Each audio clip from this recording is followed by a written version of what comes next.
cemas itu adalah anugerah Allah pada manusia. Pasti semua orang yang hidup di dunia ini punya rasa cemas dan takut. Dan kita juga tetap percaya pada Allah. Tapi mengapa perasaan tersebut tetap muncul? Bagaimana supaya seperti disampaikan Pak Ustaz tadi, hal tersebut bisa kita manage dengan baik? Jadi kalau cemas dan takut tadi sebagai rem dan gas dalam menempuh kehidupan tersebut. Mohon penjelasannya Pak Ustaz. Terima kasih. Assalamualaikum warahmatullahi wabarakatuh. Waalaikumsalam warahmatullahi wabarakatuh. Allah menembakkan rasa takut ke dalam hati manusia. Disebutkan dalam Quran, wa qadhafa fi qulubihimur ru'ba. Qadhafa artinya melempar dengan batu. Saking kan cepatnya rasa takut itu ditanamkan Allah ke dalam hati manusia. Wa qadhafa fi qulubihimur ru'ba. Dalam hadis juga dijelaskan, di antara mukjizat Nabi Muhammad SAW, ditanamkan rasa takut ke dalam hati musuhnya itu masirata syahrin, perjalanan 1 bulan. Dan setelah diukur dengan perjalanan onta, Makkah di tengah, ke Yaman 1 bulan, ke Syam 1 bulan, ke Irak 1 bulan, ke Persia 1 bulan, ke Mesir 1 bulan. Pas Nabi di tengah. Ucapan bahwa Allah menanamkan rasa takut ke dalam musuh-musuhnya itu 1 bulan. Saya pun lama saya heran, kenapalah orang ini mengusir saya? Apa ditakutkannya dari saya? Berat saya pun 49 kilo kurang sebelum lockdown, sekarang bertambah sedikit. Apa ditakutnya? Orang kalau paranoid, orang kalau terlalu takut, habis nonton film hantu, menengok pucuk pisang macam pocong, ketakutan. Sampai saya ke airport Swiss, pas mau cop paspor, yang lain lewat, pas saya masuk dalam. Saya bilang, kenapa tak boleh masuk? Ditunjukkannya print. Katanya saya pernah ceramah di Amsterdam dan diusir, dideportasi. Saya bilang, this first time. Ini pertama kali saya datang kemari. Dia minta paspor. Mana mungkin kita bawa paspor lama? Ini paspor baru. Takut dia saya masuk ke Eropa. Dan tak mungkin dia kenal sama saya. Pasti ada orang dari sini mengirimkan. Itu takut itu ada dalam hati orang. Ada takut. Nah, itu takut yang ditanamkan ke dalam hati orang. Bagaimana dengan kita ini? Ada tak rasa takut tuh? Ada. Abu Bakar Siddiq yang 13 tahun belajar ke Nabi aja ada rasa takutnya.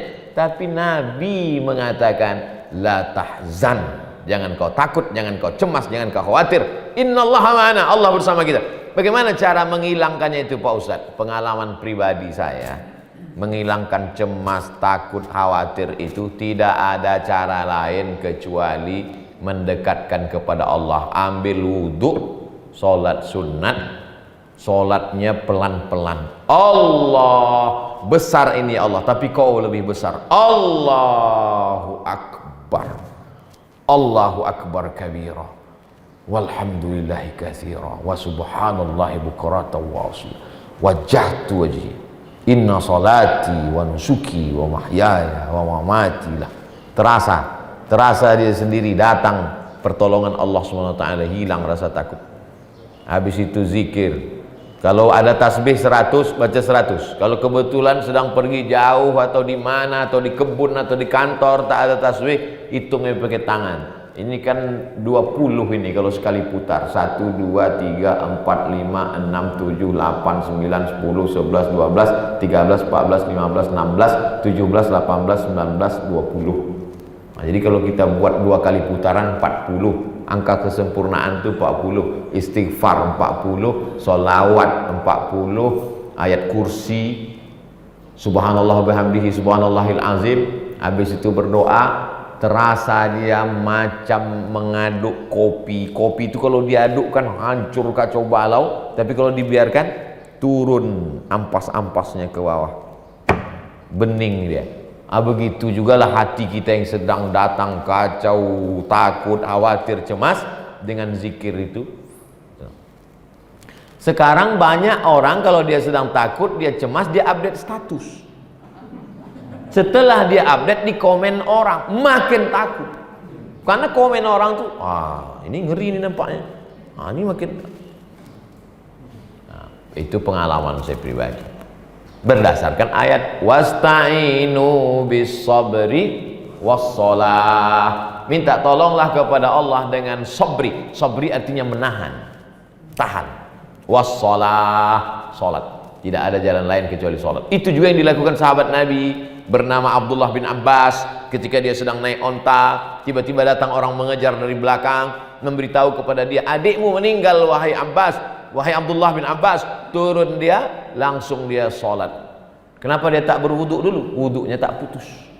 Beda dengan kita, sedang berwuduk itu kadang putus salat dia, karena tak ada cara lain kecuali salat. Maka Nabi pun begitu. Apa kata Nabi kepada Bilal? Arihna ya Bilal, tenangkan kami Bilal, tenangkan kami Bilal. Maksud tenangkan kami Bilal, cepat kau qomat. Saking kan cepatnya Nabi ingin sholat, cepat qomat. Nabi menyuruh orang qomat itu cepat, saking inginnya sholat. Orang sekarang menyuruh imam itu cepat, biar cepat selesai. Begitu Pak Haji. Wallahu a'lam bishawab. Ya, ada pertanyaan yang kedua.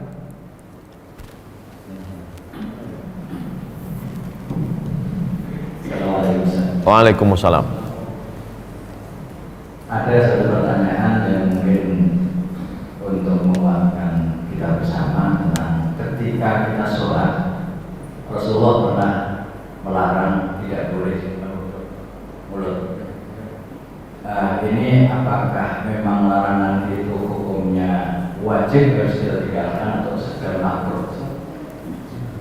Assalamualaikum warahmatullahi wabarakatuh. Waalaikumsalam warahmatullahi wabarakatuh. Saya anjurkan untuk fikih untuk orang paling pemula, judulnya Fikih Islam Sulaiman Rasyid.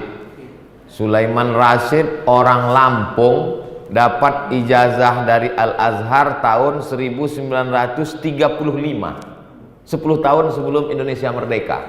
Bukunya 44.000. Kalau harga naik saya tak tanggung jawab. Fikih. Kata pengantarnya Buya Hamka, ketika ditunjukkan ke Buya Hamka di Yogyakarta, dibaca-baca Buya Hamka, dilihatnya, apa kata dia? Sulaiman Rasyid, andai aku menulis buku fikih, belum tentu bahasanya sebaik ini. Puji Buya Hamka. Mazhabnya Syafi'i, karena dia di Al-Azhar fikih mazhab Syafi'i. Simple, supaya kita tahu rukun, syarat, wajib, sunat. Karena kan bagi kita yang awam ini bercampur aduk di situ semua. Tak bisa kita bedakan mana rukun, mana syarat, mana wajib, mana sunat. Tak bisa kita bedakan antara afdal tak afdal atau sah tak sah. Termasuk tentang masalah soft ini. Soft rapat itu apakah rukun atau syarat atau wajib atau sunat? Bukan rukun, bukan syarat, bukan wajib. Apalagi ketika terjadi ditambah pandemi. Begitu juga dengan menempelkan hidung ke lantai. Menempelkan hidung ke lantai itu bukan rukun, bukan syarat, bukan wajib, sunat.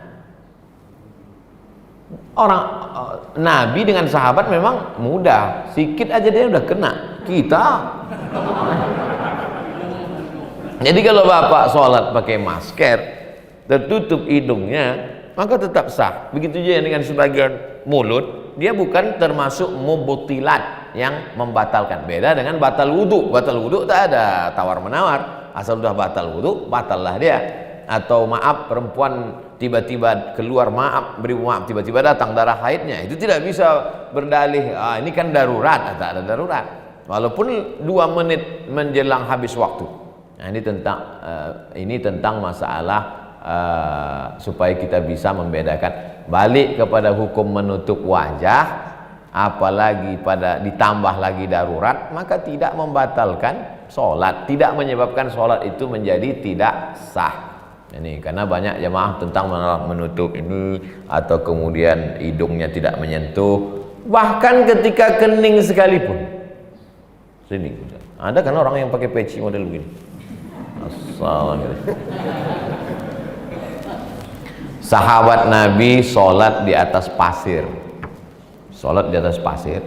Waktu sujud ujung jubahnya itu ditariknya ke tempat ujung, karena panas pasir nih kalau tempel ke ini dia. Sujud dia, waktu dia sujud itu ujung jubah itu begini kan ya, sujud. Itulah dalil boleh sujud kain yang menyambung dengan tubuh. Jadi bukan rukun, bukan syarat. Saya mau menjelaskan, saya sholat tetap begini, bukan waktu saya sholat. Saya cuma mau menjelaskan, sedangkan kain yang menempel dengan tubuh, apalagi hanya sekedar tertutup hidung. Tapi itu bukan ijtihad saya. Saya belum pernah berijtihad menurut saya. Menurut para ulama, referensi yang selalu saya jadikan rujukan Fatwa Al-Azhar, Fatwa Al-Azhar, juga Darul Ifta Al-Misriyah, Darul Ifta, rumah fatwa Mesir. Itu yang selalu saya jadikan rujukan, mazhab Syafi'i. Wallahu a'lam bishawab.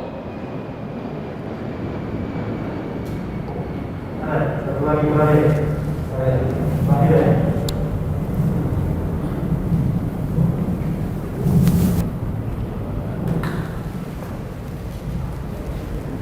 Assalamualaikum warahmatullahi wabarakatuh. Waalaikumsalam. Nama saya Suparto, sekarang bertanya asli.